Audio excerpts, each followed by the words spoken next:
The following podcast contains spoilers and adult language. Listener discretion is advised. The Showdown Podcast with Corey and Vic. The debate on what movie is better, Corey's choice versus Vic's choice. They each plead their case and try to destroy the others. It's a combat of subjective opinion. I'm Brad Scott, your impartial judge, and as always, my say is final. Corey, what would you say to the people who claim you're a paper champion because you never defeated Vic Miller? He was forced out due to injury. Well, I think my record speaks for itself. Listen, I come to every episode with notes, and Vic comes here with nothing. I come prepared, and every time I've lost has been on a technicality. I don't even think this injury is real. He's just scared to fight me again. He's avoiding this because he knows that Boiler Room can't hold Wall Street's balls. Wait. Are you claiming the rumors of Vic Miller faking an injury to duck out of dodging and fighting you are true? You're damn right I am. Welcome to episode 25 of the Showdown Podcast, Clash for the Commission. In the red corner, the reigning champion, Corey, Cash Rules Everything Around Me, Miller, with his movie, Wall Street. And the returning previous champion, fighting out of the blue corner, Vic, Cash for Gold, Miller, and his movie, Boiler Room. Let's get ready to podcast.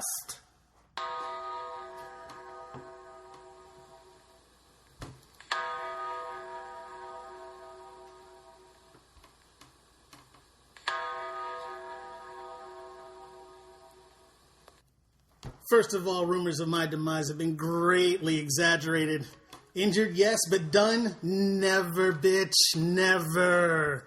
Black is back and angry, and I'm here to put a little bit of coffee into that cream puff world of yours. You're scared of me. Boiler Room's dirty, gritty, and all over fucking Wall Street's ass. Let me tell you that much. He has come out of the What's up, corner people? swinging. He's back. I'm back. Vic Miller is back. We had to do the whole production to welcome him back. And we hope you enjoyed that as much as we did the hour and a half figuring it out. But that was an amazing 45 seconds of podcast It there. took us an hour and 20 minutes to figure out. Let's do it. It's like 1980s animation. Hold on, I don't think we put that clay in the right spot. All right. Hold on, let me go to my notes real quick. That I just happen to have. So, Oh, yeah, you actually do have notes this time. I usually have them all the time, Nah. just not on your crap. Man, I tell you what, I am glad to be doing movies again. Not that... Go fuck yourself. Yeah. I knew this was going to go in a bad direction as soon as you started talking. I'm telling you, by the amount of response I received on Twitter, my list was clearly and overwhelmingly better than Corey's list. Oh, yeah? How much did you get? I had like 3 people. Was it from your mom? She's not on Twitter. Your girlfriend? It was my daughter. Yeah. Yeah, I figured as much. Yeah. I voted for him too. Did you? No. That's all right. Just thought I'd get in there. So we're back to the old format. Vic, tell us about Boiler Room. Boiler Room. I had a lot of time to take in a lot of movies, and Boiler Room was the first movie I picked right before my unfortunate slowdown on being able to move without crutches, and I actually enjoy this movie. I had not actually seen it before. I had to go through and find a monetary movie, since Corey had his picked in like 5 seconds of deciding what to get, and Wall Street was the only movie that I'd actually thought of really in that category that I'd seen before. I'll just clarify, this actually, we were supposed to record this episode around, and it was supposed to air around tax time, so this makes more sense, but since we're delayed, no big deal. We're still going to roll with it. Yeah, and how could you not think of Wall Street first? This was Well, I no, had to go that's right to what I'm it. saying. Like, Wall Street was one of the only ones that I could think of, but you took it so quick. Like, you were like, Wall Street. I'm like, well, fuck. You could have gone for the sequel. No. There's a reason why you didn't even talk about the sequel, and you probably won't when you do your part of the show. Nope, we're only talking about the first one. I figured you'd stay away from that one. Yeah. Anyway, Boiler Room. It is about, written and directed by Ben Younger. This movie takes place in New York City. It's about a down-and-out college dropout who decides to make his living by creating a casino in his living room to bilk all of the young college students with all of their mommy and daddy's money out of their hard-earned cash. When he gets found out by his dad, who is a federal judge, who's very disappointed in what he's done with his life, he agrees to and eventually closes down his casino and looks for a job to make his daddy proud. Is that Giovanni Ribisi? Yes, it is. I love Giovanni Ribisi. That dude is good in everything. I don't understand why he doesn't get more accolades than he does. He's a good actor. Because he kind of, people still see him as the guy from The Other Sister. Yeah. Yeah, I was going to mention that. I don't know. I think it's stature. I mean, that doesn't you think really... he's short? They don't put him on. They don't put him in movies. Then how does Tom Cruise get work? Come on, Scientology. Yeah, that's probably it. Yeah, it's more Careful, Scientology they're than listening. But no, it's probably. Plus, he's still got that young look too. Still, Yeah. So I don't think he's not getting that leading. He's never going to get the leading man. I don't think he will. He always plays the fuck up brother. Mm-hmm. Yeah, in you know? everything. Well, in every like wise guy movie he's ever in, that's exactly who he is. Well, look at Ted. He was a fuck up in that one too. Yeah, he was awesome in Ted. What was the other one?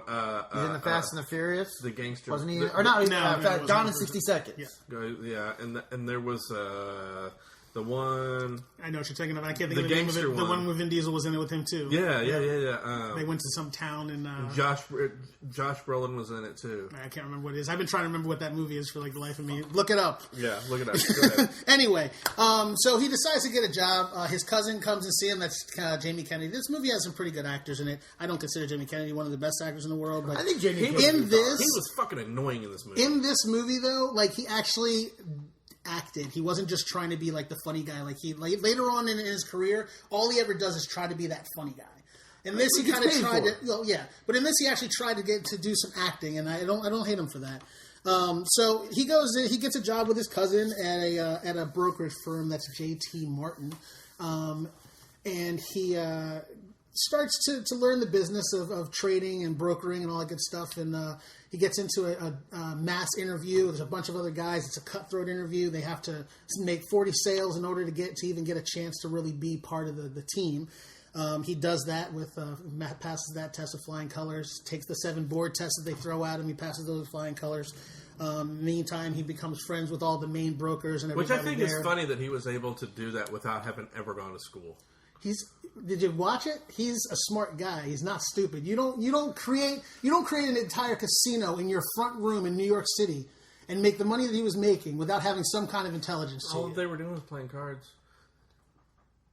You really think that's all it takes to have a casino? Yep. The movie we were trying to remember was Gangster Squad. There you go. He was also in Public Enemies, another gangster movie. He was in what's the airplane movie too, where they were flying in.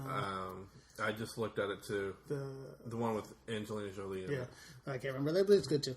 But I mean, you're going to tell me there's never been a person that has dropped out of college and become a self-made man, Bill Gates. become famous, and made tons of money. Tell me you don't know anybody like that. Bill Gates. Who else? What are you using right now? A computer. Well, okay, yeah. So you don't think he can do this? Steve Jobs is who they're referring to. They both forget that this is a podcast and not a webcast. I'm waiting for a response. He just didn't get it. But anyway, so he goes through. He does what he needs to do to get the job. He becomes one of the top runners and earners of JT Martin. You know, he gets the attention of the big boss, who is starting to throw things his way, and that's kind of aggravating his team captain, who's in charge of making sure that they get the job done. As it goes on, he falls in love with the receptionist, who's also, what are you shaking your head at? Go ahead. Falls in love with the receptionist.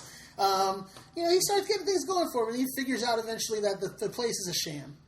But they're bilking good people out of their hard-earned money, and once he realizes that that's going on, and he has a change of heart, And I'm not going to give you the entire full synopsis of the whole thing, but basically he gets a change of heart because of what he does to one of the people that he dupes. He ruins the guy's life. He realizes he does it, so he changes his tail. He tries to find a way to get the guy's money back and decides he's going to help the government take down J.T. Martin, which he does by turning on him, taking all their files and walking out and burning them. The story is good. It's worth watching. It's not just a bunch of fluff, bunch of rich guys running around bullshitting. It's a bunch of everyday Joes that have figured out how to build the system, how to make some money, how to have some fun along the way, and it makes the movie worth it, and that's why the movie is good. More than anything, it's got good value, good watching. I've watched it twice now, to be honest. And Wall Street, I watched it once and I was done with it. It's just boring. I was shaking my head because of the relationship you talk about that he has with Nia Long. I thought that it just seemed, it's like it didn't make any sense because he shows up one day, she's giving him the eye, and he's only been there, working there for maybe a week, and she's already going out with him and doing him within like 2 weeks. It's like, really? That's awful damn fast. I used to work at a telemarketing company. That's actually pretty slow. You're not talking about people with a whole lot of moral conscience. Apparently not. In either of these movies, because there's a lot of shady shit going on everywhere, so that kind of throws that out of the window. I feel like I should be offended, but... Well, this whole thing, I didn't understand the ending. It left it open because it's like, did he get away? Because he walks right by everybody. The cops are coming in. He's leaving. Well, I mean, the whole point of it when he was in with his dad, they caught his dad. Okay, right. They catch him because he has a conversation with his dad. His dad decides that he forgives him. He's going to help him, even though he knows it's going to cost him his judgeship. So he says, "I'm going to help you."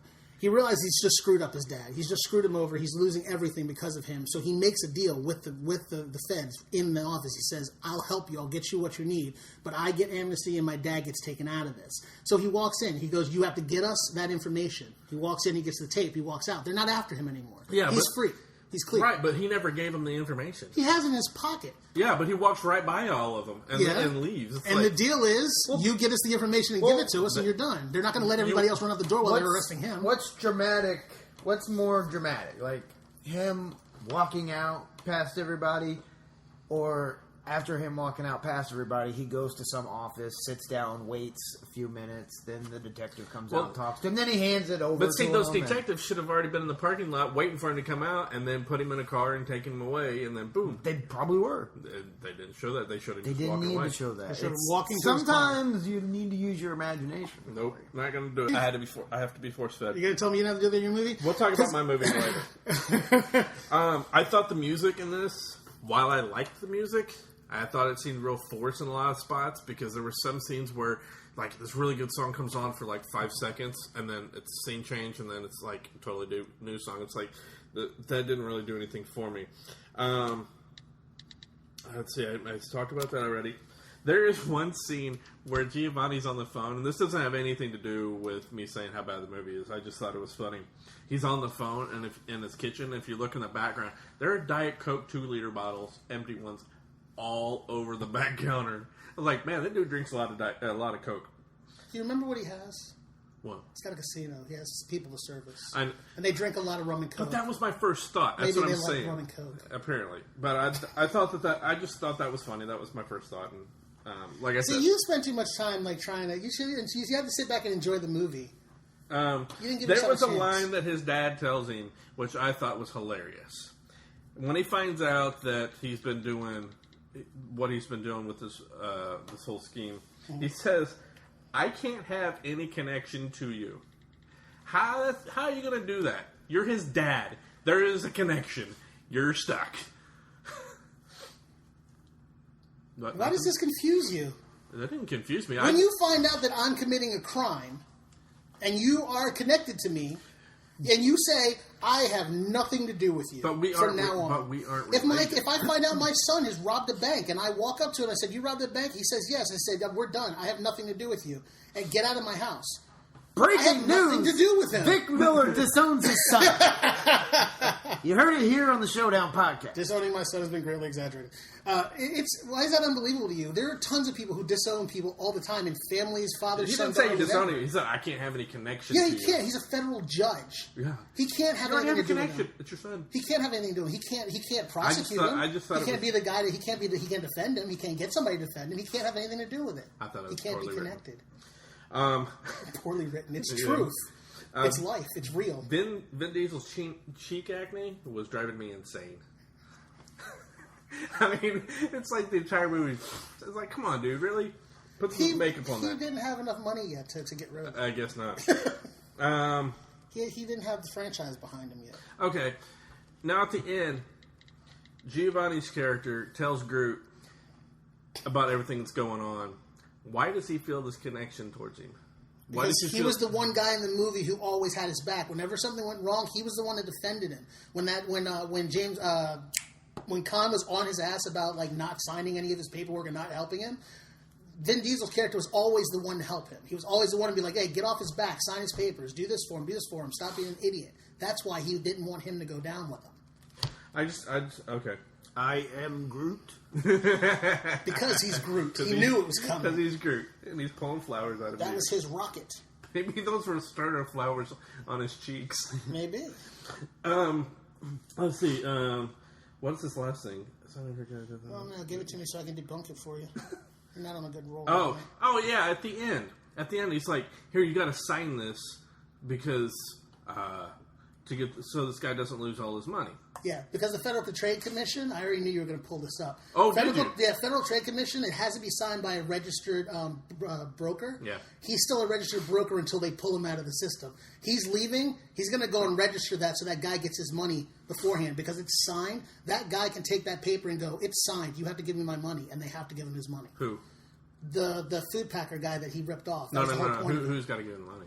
The Federal Trade Commission, the people who have the money that they're brokering. The FTC. Wall Street, you know what I mean? The federal banks, they have to give him his money. That was the whole point at the end of the movie. Did you watch the end of the movie? Yes, I did. I just It sounds didn't like you understand missed it. something. No, I just didn't understand it because I thought it was going to be that company that's got to give him the money back, but their accounts would be frozen, so there's no way for them to give the money back. No. The money is still there. He has that money. It's his money. And when they freeze those accounts, they have to try to get the money back to the people that they belong to. All the money that's gone, that they have no they have no information for anymore because that guy was shredding all the papers. Yes. That guy's job is to make sure that all the paperwork that comes in gets put back out to the Federal Trade Commission. He was shredding all of it. So there's no proof as to who they took the money from. He has proof of who that money came from. So that guy's going to get his money back. Okay. You got anything else? You're the one throwing stuff. I'm just batting it back no, at I mean, you. that's. I got one other thing, but I just want to find out if you got anything else. You So good? I'm just talking. Okay. I mean, we can talk about budgets. We can talk about... Well, I was just going to mention the fact that during the movie, a group of them all get together at Groot's house, and they're watching a movie. I am Groot. They're watching a movie, and no, it's not Guardians of the Galaxy. The movie they're watching is my film, Wall Street, proving that they lean toward that movie for inspiration. they don't. That is their Godfather. That's their Rocky. No, it isn't. No, yes. it isn't. No. Yes, No, because no, they no. were quoting that movie. They They lived by were that. quoting the movie because they like the movie. They don't live by the movie because they don't know that they're criminals. They don't know they're criminals. That movie is about a criminal. They don't know they're criminals. That's why they don't know that they're about to get pinched by the feds when they walk out the door at the end of the movie. They like the movie, so they're quoting the movie because they're all hanging out watching a movie. They love that movie so much that they quote it just like we quote Friday, just like we quote Major League. There's so many other movies that we quote because we love them. They quote that movie because they love it, and that is all I got to say about that. The only redeeming factor is that my movie is so good that your movie's in it. That was all you had to say about that. We can move on. How about your movie? All right. You want to know about my movie? My movie is Wall Street, which came out in 1987, directed by Mr. Oliver Stone, who is a who's a big-time director, in case you haven't heard of him. He's done many films like Platoon, Natural Born Killers, which we talked about on the previous episode as being in my top 100. Also JFK and many numerous other films. Who is this now? This is Oliver Stone. You forgot The Doors. It's probably his best movies ever done. Yeah, he did The Doors too. It's starring Michael Douglas and Charlie Sheen. And it's about Charlie Sheen plays a guy who is a startup, stockbroker. Thank you. And he... A lot like my guy? Yeah. Yeah, okay, keep going. Okay. And the creme de la creme of guys that he's trying to get to as his business is Michael Douglas's Gordon Gekko. So one day, after a lot of trying and sending, and he actually shows up at Gordon's office with a birthday present. He actually gets to see him for the first time, and through that, he sets up another meeting and is able to get Gordon's business. Who does?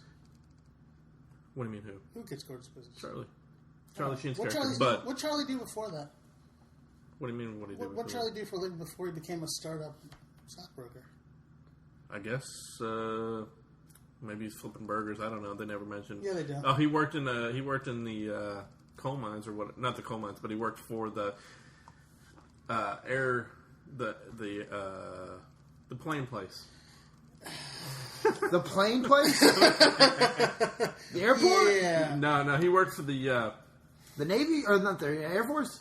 He worked for the same place that his dad works at, repairing. Okay. So I'll make this easier on. What did he do there?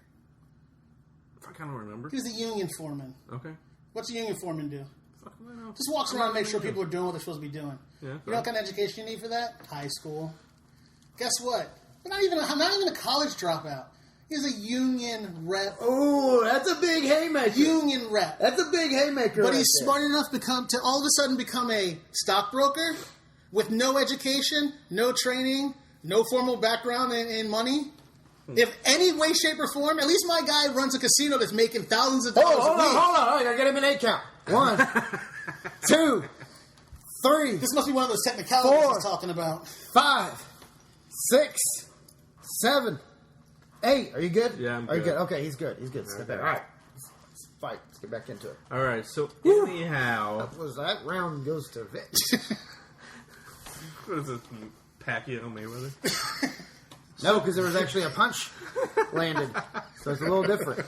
So anyhow, he ends up starting to work closely with Gordon Gekko, and Gordon tells him, "Look, if you want to know things, the stuff you're coming to me with, this is no big deal. You got to come. You got to come with more info." So Bud, aka Charlie Sheen, he starts to go undercover with the cleaning service when he finds out his buddy from college, James Spader, aka Ultron. He's a spy too? Yep.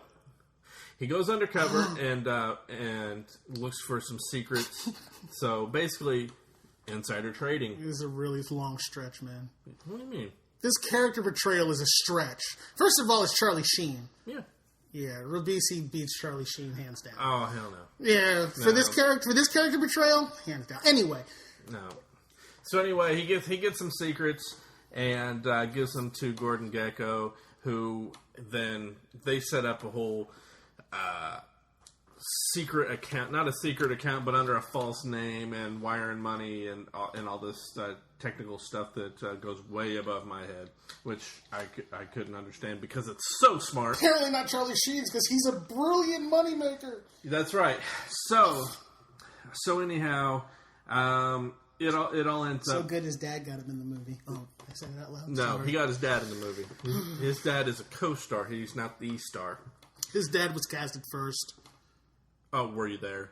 Looked it up. It's this thing called the internet. It's really cool. It's this thing, like, I don't come prepared with handwritten notes because I have an iPad. Is that on Wikipedia? Is that your notes? IMDb. Is that the same thing as the World Wide Web? www. The internet is the same?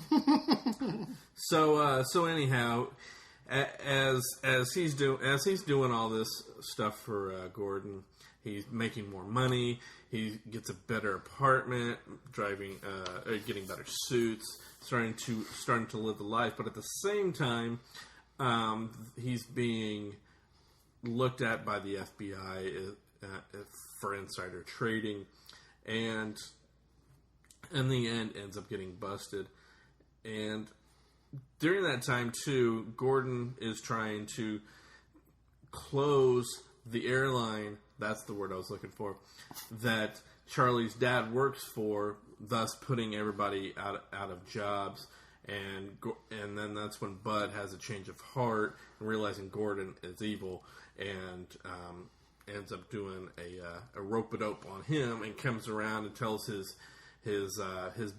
Gordon's rival, who is played by Terrence Stamp, tells him what's going on, and so he gets Terrence Stamp's character to buy a bunch of stuff, and so there's again going back to the insider trading, and then Gordon ends up going away to prison after Bud's character records him saying some of the things that he did, and then Bud ends up going to jail as well too.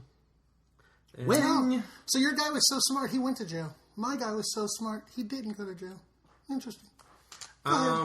Keep going. Yeah, I'm sure your guy went to jail. Like we already covered. No, he actually said he gets immunity along with his father, so he doesn't go to jail. That's the point. There is no way in hell. That was all insider trading. It's the same thing that happened in Wall Street. It's all insider trading. That wasn't insider trading. Yeah, it was Ponzi schemes.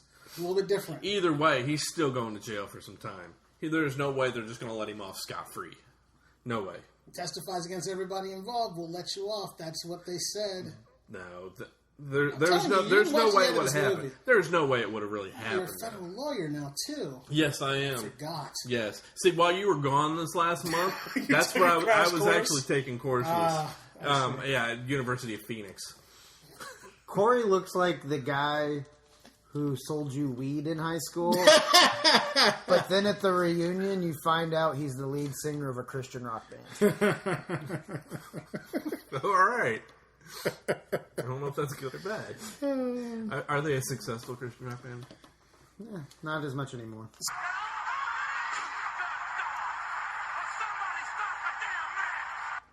Promotional consideration paid for by the following. Thank you for listening to the Showdown Podcast. It's commercial time.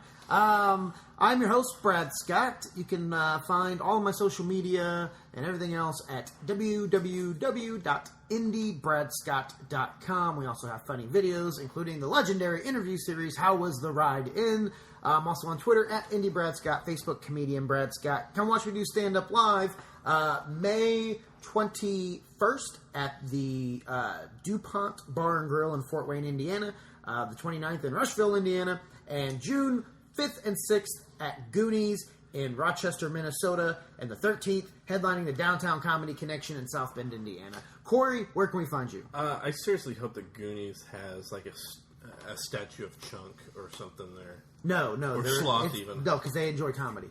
Go ahead. Dang. But they would make you do the truffle shuffle you try to get in. Yeah, probably. You can find me on Instagram, and I almost said Netflix because we've been talking about it. And you can find me on Twitter as well at NKOGonzo. You can also find me on Letterboxd at NKOGonzo as well, where I do some movie reviews there. If I feel the need to talk about it, if it's bad enough, I probably will. Or maybe if it's good enough, but there's more bad ones. God, you sound so goddamn pompous in that. I might feel the need to do a review. You'll be lucky if I decide. If the movie's good enough. If the movie's good enough, maybe I'll talk about it. Quit calling me Mr. Spielberg. Oh. Mr. DeVille, I'm ready for my close-up. And you can also see what else I've been watching. So, I think that's about it. Oh, Vic, where can we find you? yeah. You can find me on my couch these days, at least for the next 2 weeks, while I have this shit on my leg. At The gout? no, not the gout. Got It's a actually a bad boot. case of the Das gout. Boot. Robo Boot. Exactly. I'm at MillerKing51 on Twitter and Instagram. You can find me on Xbox 360 at Black and Angry. That's BLAQ and Angry. I'm happy to play anyone that wants to friend me. All right, you can find the Showdown Podcast on Facebook, the Showdown Podcast. Find us on Twitter at the Showdown Pod. Instagram page coming soon. Still. And yeah, tweet us, write us some cool emails. Let us know what you think of the show. Honestly, if you want to bash the show, If you hate Corey, let us know. So yeah, if you think we're all horrible, please. We encourage. We want you to basically make the show better. So everything you don't like, please let us know in spades. I haven't gotten a swift kick to the nuts in a long time, so it's about time. Let's have it. Yeah, I mean, hell, I'd like some hate mail. It'd be nice. It was always good. But It'd make me laugh.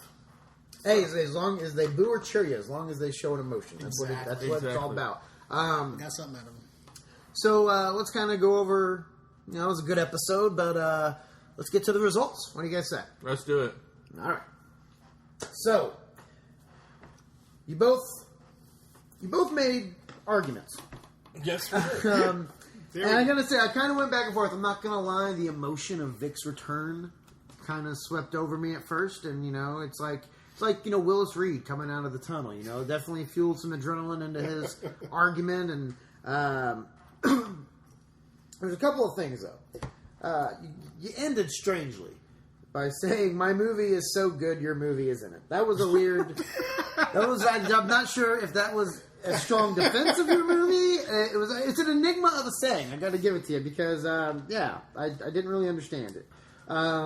And also you used something for your argument of the movie later on where you said, well, your guy goes to jail and my guy gets free, but your guy got free because he snitched. And we all know snitches get stitches. You can ask my 7-year-old daughter what snitches get. His guy's going to get a little bit more, though. But this guy's got his pride and respect. I was like, man, Vic's really blowing this comeback. He came out though with that strong haymaker against you about disproving your point of his guy not being smart enough to pull off what he did in the movie. That was a big punch. But like I said, the snitches get stitches thing followed it. But in the end, Corey, your description of Wall Street was so goddamn boring that I will never watch that movie. I haven't seen it, and I thought that was good because I hadn't seen Boiler Room in a long time, and it was just dreadful. So that's where Vic has reclaimed his crown. And Vic is this week's winner. Oh, bullshit. Black man's happy. And no fucking technicality, bitches. That is a technicality. So if you don't win, it's a technicality. Is that how it works? Always. Well, Vic, this is kind of like a Mayweather win. I mean, you kind of did it by playing mostly defense. Yeah. So you kind of She just backed up the whole time with her hands up. You know what? But you some had of that the greatest boxers in the world use a rope-a-dope as a design. that one big punch, though, I think is what really put it over the top. It was that one big haymaker that he landed on him. But so, Vic, congratulations! Thanks, sir. Welcome back. It's almost like it was a little predetermined. But let's get into Seems kind of like it. what we've seen lately. Vic, you had a bunch of time off. What was the two of the most what were the two most interesting things you watched movie wise? For me, the top two are obviously going to be the one that we're going to talk about the most. I'll start with my second one. My second one was Kingsman, movie with Samuel L. Jackson. The British superheroes. Yes. Well, yeah, super spies, but it's based after a comic book as well. I'm a big comic book fan, as everyone knows. It's like James. Well, no, because James Bond was English too, wasn't he? Yeah. So it's like who's the American? Jason who's the great, Bourne. He wasn't a spy though. Who's the great American spy? Was he? The only... Oh wait, I was thinking Jason Statham. Yeah, Matt Damon. Jason Bourne. Yeah, okay, Jason so Bourne would have been the... Jason. So who else? Or, Do we have any other great? what's his The name? only other one was Flint. In Flint. Oh. Back from the 70s. Now you have Or what's 60s. his name from the TV show 24? Jack Bauer? Jack Bauer, he's a wasn't spy. That's not a, though. but Yes, that's not a- he is. That's not a movie, though. Yeah. It's not a movie franchise. Well, you don't have a lot of American spy in the movie. That's what I'm saying. franchise, Who's the big American spy? I guess it would have to be Jason Oh, Bourne. no, what's his name from Patriot Games? I never saw Patriot Games. You know what I'm talking about? Oh, Tom Clancy's... Yeah, Tom Clancy's Jack Ryan. He's a big spy thing. Without remorse and all America, those. we don't step have a lot our of spy game stuff, up. dude. It's So all what'd you think of military. Kingsman? Anyway, Kingsman.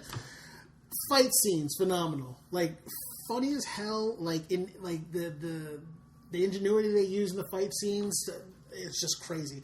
There's this chick in there that has two prosthetic legs. There's this chick in there that has two prosthetic legs. Easy there, There's Kill. this chick You in there. hungry? For some reason, there's this chick in there. There's This this is chick in a there whole just movie. running around. They don't move it. And, like, at first you're like, well, maybe this is some type of advertising thing. But you're like, oh, they're just advertising for chicken? Is chicken not well known enough that it needs to get a boost? Good. So this chick she has her legs she's lost her legs below the knee, and she has two prosthetics. Drumsticks, if you will. Exactly. She has two prosthetics, which are the titanium springs. You've seen those on the runners, and she has those. And built into those are So two. would you say it was a robot chicken? Or a spring chicken, either one.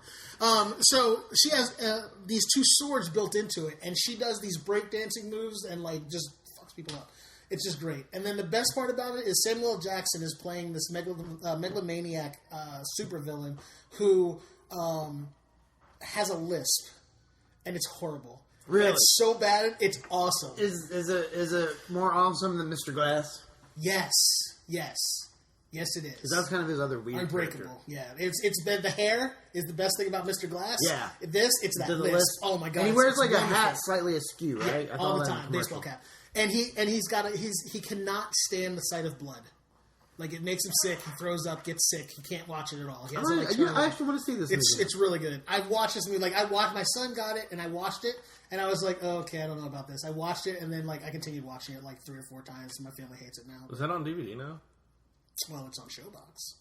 I don't know what that is. I'll tell you later. And your second thing? Second one is obviously the new Avengers movie. Oh, okay. And what did you think? First of all, I was really, really happy with the wit that they gave Ultron. Like this, just the way that he interacted with the stupidity of humanity. Like his take on what he was seeing that humans do, and then the way it just kind of he just spit it out with no filter cracked me up the entire movie. I felt that a lot of that was Tony Stark's, like from Tony Stark. Well, because that's where he got that's where he got his mannerisms from. Right. But the lack of filter was where he got that from. But what he was saying are the things that Tony never says. Right. Those are the things that he wouldn't put out there. But there are things like the Catholic bunny joke. Like Yeah. he's talking about these things reproduce like Catholic bunnies. Like this robot, this artificial intelligence understands religion. Obviously, like has an understanding of what Catholic religion and reproduction is. Yeah. So like those kind of things are really funny. I was a little thrown off about the whole Hawkeye thing. Like all of a sudden Hawkeye has this hidden family in nowhere, and they're trying to force me into wanting to know more about Hawkeye. So you can, Yeah. I don't. So you're I kind of didn't waiting get for him that to part. die. I wasn't waiting for him to die. I'm just waiting for them to try to make a movie out of him now, and that's not going to work. Yeah. Like, Well, they're not I don't gonna- know why we they're already know trying that they're not going to, I don't know so. why they're trying to make me be invested in him for no good reason. And they made him more of a hero towards the end of the movie. Spoilers. They made him more of a hero towards the end of the movie, and I think that was the whole point of them wanting to make him more upfront and make him more likable. I think they needed a reason to introduce the safe house that they went to. It's like, all right, who could we give this safe house to? It's got to be somebody. Let's give it to Hawkeye. I'm talking as far as the writing goes. It's a very pedantic way of doing it to me. That was my only. That was my biggest thing with it. I did kind of enjoy the whole idea of the lullaby thing they did with Hulk and Black Widow. Black Widow. Except I was a little confused. I know a lot about Hulk. That's like my number one Marvel superhero. Always has been since I was little. Was she trying to inject him with something? Did she give him something? Because they didn't really show it to him. Now, I understand the idea of when he calms down, he changes back. But the idea of him calming down enough while they're in battle to change back doesn't flow with me. So that kind of threw it off. The other part to that is they really made it like a romantic kind of getting together with Captain America during Winter Soldier, and then all of a sudden, boom, nothing. Yeah. It was just kind of weird to me. That was my only complaints with the movie. Other than that, I and I didn't even think about the Winter Soldier until well, there have been talks, through different media and stuff saying that she's dated everybody in Avengers, but I didn't really think about Winter Soldier. Yeah. But yeah, they did spend a lot of time together. In the comic book storyline, they also have a relationship too. That's why I thought they were actually going in that direction. Well, she's also got a relationship with Hawkeye too, and in Winter Soldier, she actually has a necklace that's got a bow and arrow on it. So, that makes you think, oh, she's with Hawkeye, but they're just not mentioning him in Winter Soldier. Yeah. And now it looks like she's with Bruce Banner. Just kind of weird. I thought the transformation from Hulk to Bruce Banner was good. Yeah. That first one, and it was. I thought it was really cool seeing him. They did a real good job with CGI with that. Overall, I thought the movie was pretty. I thought it was all right. I wasn't as taken with it as I was the first one.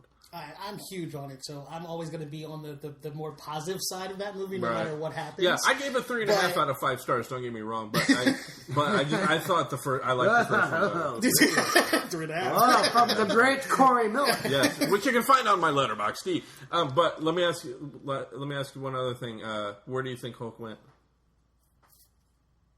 I've got my ideas, but I'm going to say he went to Genosha. You think so? Yep, because I know what's coming next. So, I have never mind. I don't have a feeling. Brad, what did you think of the movie? My daughter made me go see Paul Blart 2 instead. So you actually haven't seen it yet? I haven't seen it. No shit. You had to see Paul Blart 2. But Paul Blart 2 was it was a movie. It was a thing that happened. You can't take it back. Was it a piece of shit like everybody assumes it is? It's a kid's movie. You got to take that movie for what it is. It's a kid's movie. I mean, it's not meant for...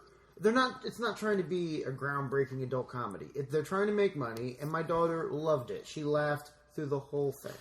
She thinks it's hilarious when a horse kicks him after he smacks it on the ass. She thinks it's hilarious when he punches an old lady who's a maid. Like, there was a bunch of kids in there. They gave it 5 out of 5 on the Corey Miller system. On my system. That's who it's for. It's what it is. I tried to show her the Avengers trailer like 7 times, and she was just like, no. There's no one getting kicked by a horse in that movie. So we saw Paul Blart 2.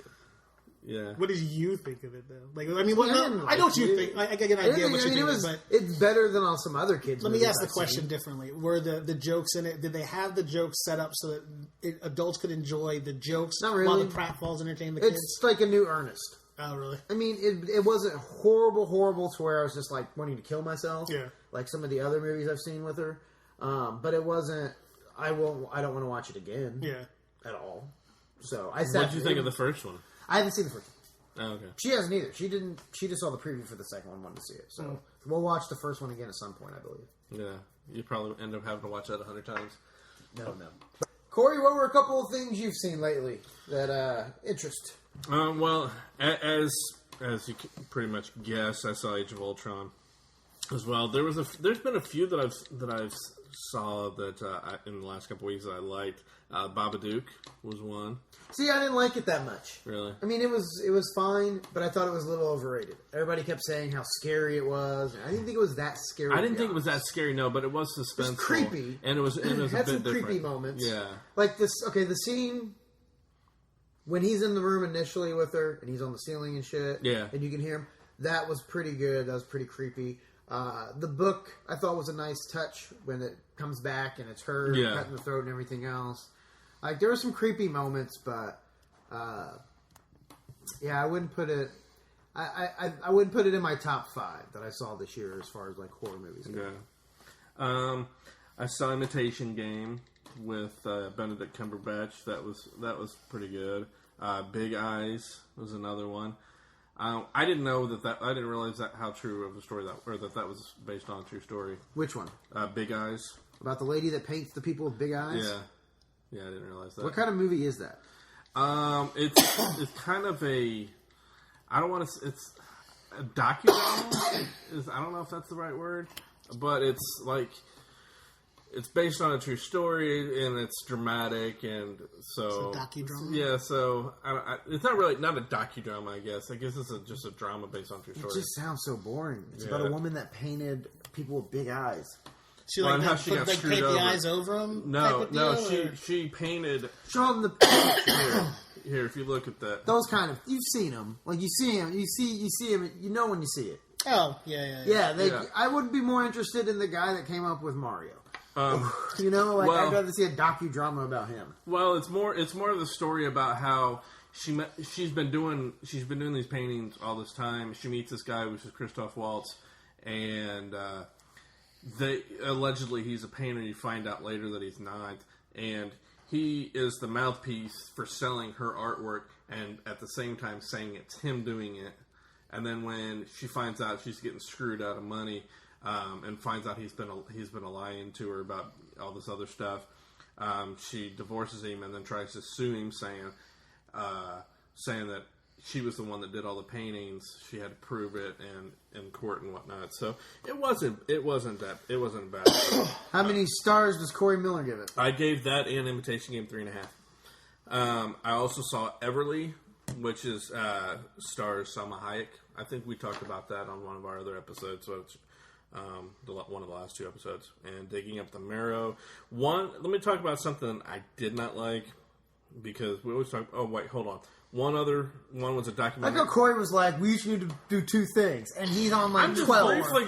briefly going through them. I'm just, the Morton Downey Jr. Documentary. You might like that one. That was a good one. But one that irritated the shit out of me that I saw, The Boy Next Door. I just watched that this weekend. That is the worst fucking movie. The Boy Next Door. With J-Lo. J-Hole. J-Hole. Why would you want to see that? Huh? Why would you want to see that? Because I'm married. Oh, wait, no, that's the one where she's the teacher. No, Yeah. she's the dude's mom. No, she's a teacher. Is she a teacher and she's banging a student? That lives next door. And because they have the scene where the dude's like, I love your mother's cookies. Yeah. I don't even think that's that. in the movie. I think that was just in the trailer. Oh, I want to see Cutting that. room floor. But the thing is that kills me. He says in the very beginning that he's 20, and then he ends up in her class. I'm like, how the hell does a 20-year-old end up in a class? Because people lie. In high school.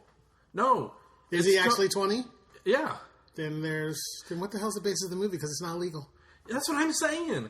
The whole movie is a bunch of bullshit. But does she have a family? Yeah, she's married? She's got a son. Well, they're not really an ex. John Corbett plays her estranged husband. They're still no married. longer together. Yeah, So that's the thing. It's the affair aspect. yeah.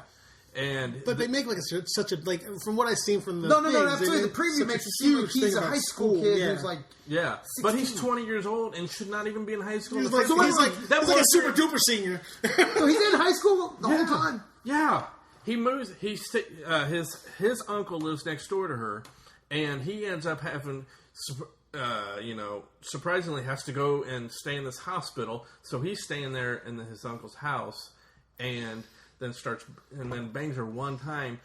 And here's the thing that killed me is when she rejects him afterwards. She's like, "I made a mistake." The next morning, he starts becoming psycho. And you find out he ends up getting into her classroom and has pictures, a still from the video of them fucking. They've got pictures everywhere throughout this classroom. I'm like, how the hell did he get that? You mean to tell me he was recording that the whole time? Well, if he's a psycho, that doesn't seem surprising. When did he set it up though? Exactly. He had no idea that was going to happen. Well, unless he just had... Was it in her house or his? His. Well, Maybe he could have just had him set up. He could have been like, I'm going to hit that. He's not mentally stable. He could have been like, I'm going to hit that, set up the recorder. And not to mention, the camera was in a clock. So he's got this entire video that he says he's going to... And then it shows her later going through his Mac, trying to delete the pictures. He took pictures of her while she was sleeping. He's got the video on there too. And she's deleting stuff at the same time looking at other things while it's deleting. I'm like... I call bullshit on that because if you're deleting something, you can't get into other programs on a Mac. because it's stuck there. You have to wait. But still, the whole thing. I'm sure that costed a star on the Corey Miller. It did. Fuck, it was Half a already. star. Yeah, it was already way down. What'd you rank it? Or what'd you rate it? Fuck, I think I gave it 1.5. Oof. Yeah. Burner. Did you see A Girl Walks Home Alone at Night? Yes. How's that? That was just as bad. I was gonna say it sounded dumb. Yeah, it was just as. It's not even in English, right? No, it's in Iranian language. Iranian. But it was filmed in California. So go figure. But yeah, that movie was just, it got to the point I'm just like, this is so boring. I don't know why I'm still watching it, but I wanted to watch it because of another podcast was doing it, so I wanted to watch it so I could listen to the episode. And Did you see the movie? It's a Japanese movie. What's it called? This big monster attacks. Godzilla? No, and it takes this guy's granddaughter. Is it an Asian movie? Yeah, like the opening. It's a. I know. I just read the thing on that. The cover of it is like a big tentacle holding a girl. Yes, Out of the water. The monster take. Yeah, I just read the thing on that. The Host. The girl in that The is Host. in. The Host. The It's girl this- in that is. How old is that one? It's from It's 2006. I think I've It's just seen hitting. it. It's just hitting.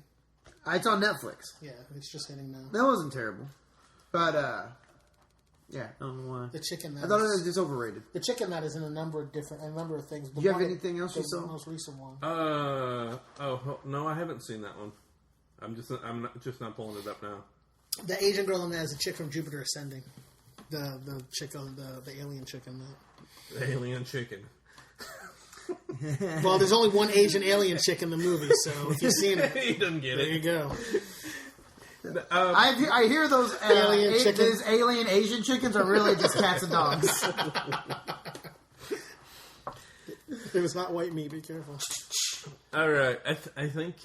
What else did you see? Did you see anything else? I watched the VHS. Did you hear how many it was? That was what 17. Yeah. He gave. What? How many movies? How many movies? I saw the whole VHS series. If you don't know, it's basically I'm obsessed with found footage movies. I think those might be my favorite type of horror movies. And it's basically they use this awful, terrible story. That's kind of like the basis of the movie. Like the first one is these guys are breaking into this house and they have to steal a VHS tape for this guy's paying him a lot of money. So they're looking. There's a dead guy sitting in a chair when they get there, and they start watching through these movies. And all the VHS tapes are these crazy supernatural, home videos, which is a little weird because like the first one is the girl, right? Like the party girl or whatever. Okay, it's been a while since I've seen the first. But one. it's like I can't they're remember all on VHS tapes, but it's like these people are using GoPros and shit. So they're using GoPros and then recording them on the VHS tapes. They're downgrading the quality. Or I guess maybe because they're supernatural. These are really high quality magically- VHS tapes. Well, it's just like with the third one. With the third one, it ends up even weirder, and it's like the wraparound for all the short films. Just I didn't really care for it.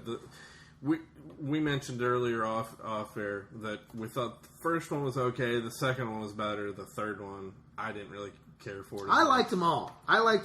Yeah, the first video they do is where the three guys go out and that dude's wearing the glasses with the camera and the glasses, and they go out and they meet those two girls. The one that's really weird acting that keeps going, I like you. Yeah, that one had a really good effect, and I'll give you that one. The whole thing was great. When she flies up and you Yeah. get to see the bottom part of her like demonic body and face and stuff. That was pretty.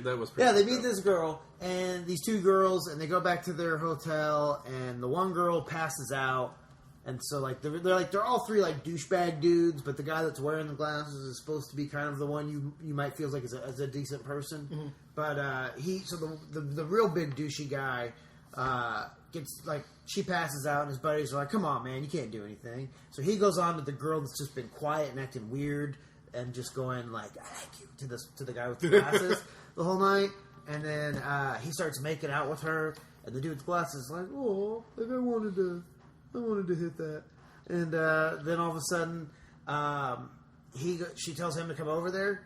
He goes over there, and then he's like, "Oh, this is too weird. Doesn't feel right." And so he goes into like the bathroom, and he's like freaking out. And then his other buddy, gets up off the couch and he's like, "Oh, I want a piece of this." And she fucking bites him. And then all of a sudden, she turns into this demon. She rips the one dude's dick off, and she just starts tearing him apart. And the dude's like, "Ah!" So the two guys are in the bathroom, and they keep hearing her ripping the guy apart. The guy goes out to try to help his buddy, gets his dick ripped off. Gets, like, why when she's doing this? Why didn't they just go out the door? Did you notice that? Common sense seems to go go out running back into the bathroom at first, and I'm like, dude, go out the fucking door. Like, obviously something's not right. But the one guy does get out the door and he falls down the hallway, and then that's when you really see her as a demon, and she's coming down, and it's all fucked up, and then he gets away, and he's running up to these people, and he's like, "Hey, help me," and then you just see him fucking get picked up by her, and you just see the bottom half of her carrying him, and the glasses fall. Yeah, that was pretty. So pretty this whole thing is literally like my thing. Like I the Blair Witch movie. Like when I watched that, I was like, okay. But like the found footage things, like it seems to me like the first one of them always seems really good to me. But then by the second one, I'm like, really? You guys haven't learned your lesson yet? And then they just seem to get they seem to go bad after the first. But that's the good thing about this movie is none of them are the stories don't intertwine at all. So they're all individual stories. It's just and it's different directors. Oh, so they're watching. The kids were watching all the VHS that they found at the house. Exactly. Okay. They're just going to random, and then the second one. I don't know if it was in the first one or if it was in the second one, but the one where they go to the house that they thought was a haunted house. Oh yeah, and like the hands start coming out of the wall. That had some really good effects in it. Those are the only two that. And the second movie, I thought maybe one of the best ideas, and I thought they executed it pretty well too. Was the guy who's bike riding with the GoPro, and then zombies attack him, and he turns into a zombie.